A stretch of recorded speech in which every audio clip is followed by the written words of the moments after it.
पार्वती जी जल्दी जल्दी घर का काम निपटा कर बैंक के लिए चल दी। उन्हें उम्मीद थी कि आज तो पेंशन जरूर मिल जाएगी। वो जैसे ही बैंक के गेट पर पहुंची, सिक्योरिटी गार्ड, मान जी आज आप फिर से आ गई।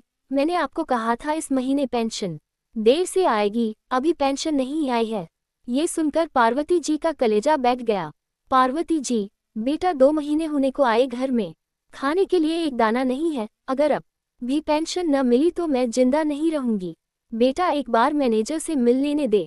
बूढ़ी पार्वती जी पर तरस खाकर उसने उन्हें अंदर जाने दिया। अंदर जाकर उन्होंने मैनेजर के केबिन की तरफ झांका। मैनेजर बैठकर चाय पी रहा था। पार्वती जी डरते डरते उसके पास पहुंच गईं। पार्वती जी, साहब मैं बहुत दिनों से चक्कर काट रही हूँ, मेरी पेंशन नहीं आई।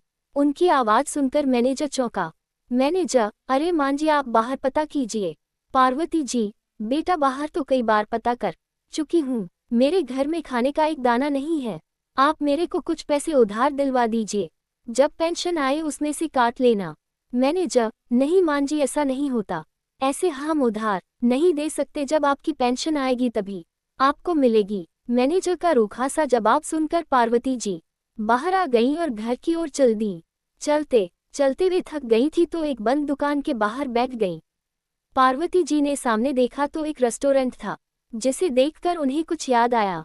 5 साल पहले उनका बेटा अंकित उन्हें इसी रेस्टोरेंट में पार्टी देने लाया था, जब उसकी पहली नौकरी लगी थी। इन 5 सालों में कितना कुछ बदल गया। नौकरी लगने के 2 साल बाद ही उसने अपनी पसंद की लड़की से शादी कर ली और उसके 1 साल बाद दोनों कनाडा चले गए।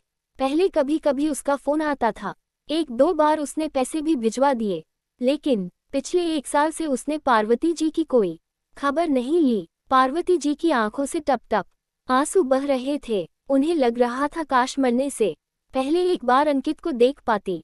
यही सोच कर वे बहुत देर उस रेस्टोरेंट को देखती रहीं, जैसे अभी उनका बेटा आएगा और उन्हें वहां ले जाएगा। इसी उम्मीद से वे वहां बैठी रहीं। तभी उनके पास एक छोटी सी लड़की आई। लड़की, मां जी एक गुब्बारा ले लीजिए अपने बच्चों के लिए। मां जी को रोता देख वो उनके पास बैठ गई। लड़की, मां जी आप क्यों रो रही हैं? पार्वती जी, कुछ नहीं बेटा, मुझे माफ करना, मेरे घर में कोई बच्चा नहीं है जिसके लिए गुब्बारे लूं। लड़की, नहीं मां जी, पहले आप बताइए आप क्यों रो रही थी? वह लड़की जिद करके बैठ गई। तब पार्वती जी ने सारी बात उसे बता दी। ये सुनकर वह लड़की बोली, लड़की, मां जी आप कहीं जाना मत, मैं अभी आई। वह लड़की सिग्नल पर खड़े और बच्चों के पास गई और उनसे कुछ बात करने लगी। कुछ देर में वो लड़की वापस आई, उसके साथ कुछ और बच्चे थे और बोली, लड़की, मां जी हाथ आगे कीजिए। पार्वती जी ने जैसे ही हाथ आगे किया उसने उनके हाथ पर कुछ रख दिया और मुट्ठी बंद कर दी। पार्वती जी ने आश्चर्य से देखा, उन्होंने मुट्ठी खोली तो उसमें कुछ नोट और सिक्के थे।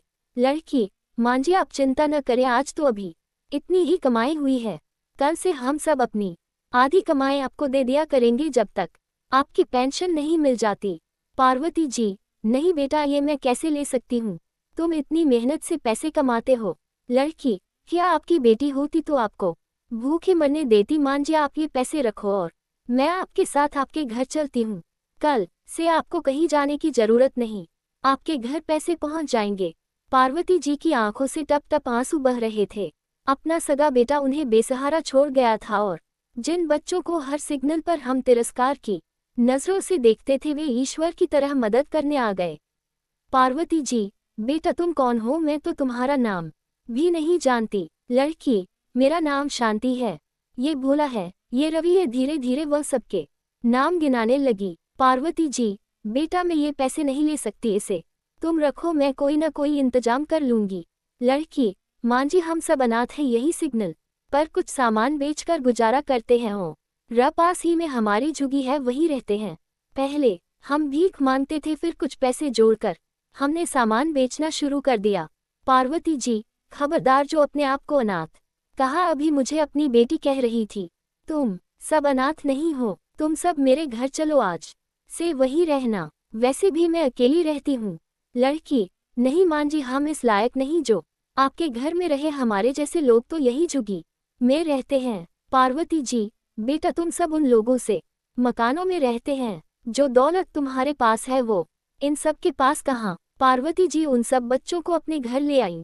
उस लड़की ने और उसके साथ बच्चे बाहर से खाने पीने का सामान ले आए। पार्वती जी ने खाना बनाया, सबने खाना खाया। उसके बाद वे सब अपने काम पर चल दिए। पार्वती जी, मैं रात को खाना बना कर रखूंगी, आज से तुम सब यही रहोगे, शाम को टाइम से आ जाना। ये सुनकर वह लड़की रोने लगी।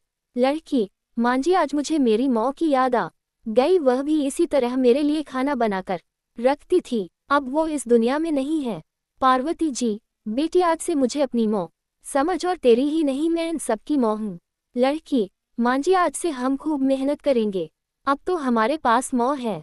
पार्वती जी, और ठीक है, लेकिन मैं तुम्हारे पढ़ने लिखने का भी इंतजाम करूंगी। इस तरह पार्वती जी को भी अपनों का साथ मिल गया। अब वे अकेली नहीं थी, अब से जीना चाहती थी उन बच्चों के भविष्य के लिए।